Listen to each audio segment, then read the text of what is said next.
नमस्कार दोस्तों, स्वागत है आपका न्यूज 35 पर, जहां हम लाते हैं सच्चाई की रोशनी में दुनिया के सबसे गर्म खबरें।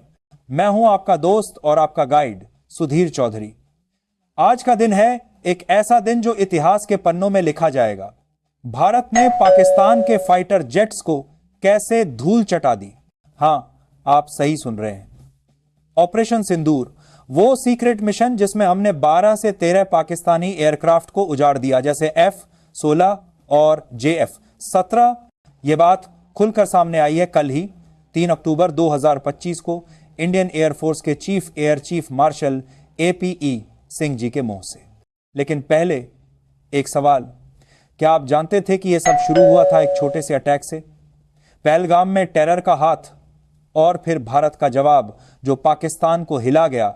आज के इस वीडियो में हम खोलेंगे इस कहानी के सारे राज बैकग्राउंड से लेकर बॉम्बशेल क्लेम्स तक, पाकिस्तान की नकली दावे तक, और यह सब क्यों मायने रखता है हमारे देश के लिए। तो चलिए शुरू करते हैं।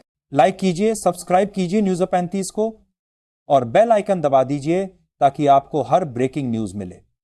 चलिए डाइव करते हैं इस एरियल थ्रिलर में। दोस्तों, यह कहानी शुरू होती है मई 2025 से। पहलगाम, वो सुंदर जगह जहां टूरिस्ट आते हैं सुकून के लिए, वहां एक घिनौना टेरर अटैक हुआ।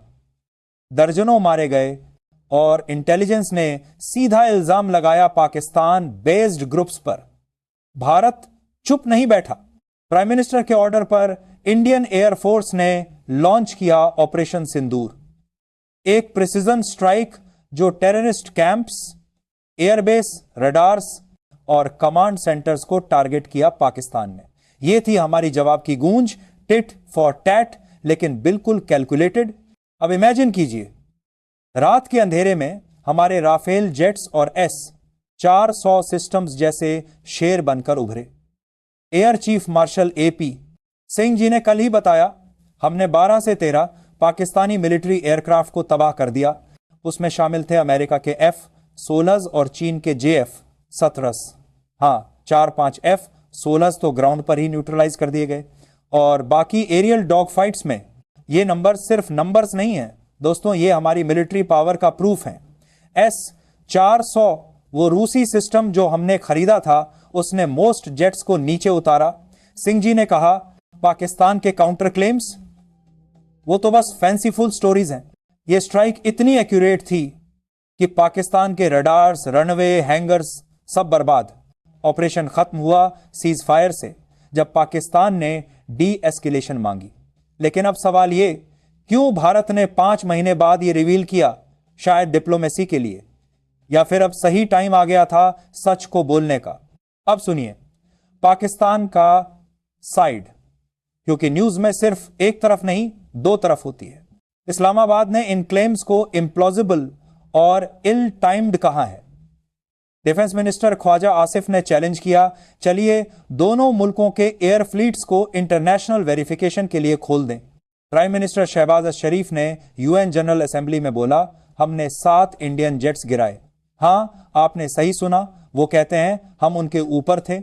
लेकिन दोस्तों, वो ब्रीफिंग्स तो इंटरनेशनल मीडिया को दिए थे, लेकिन कोई लॉसेस एडमिट नहीं किए।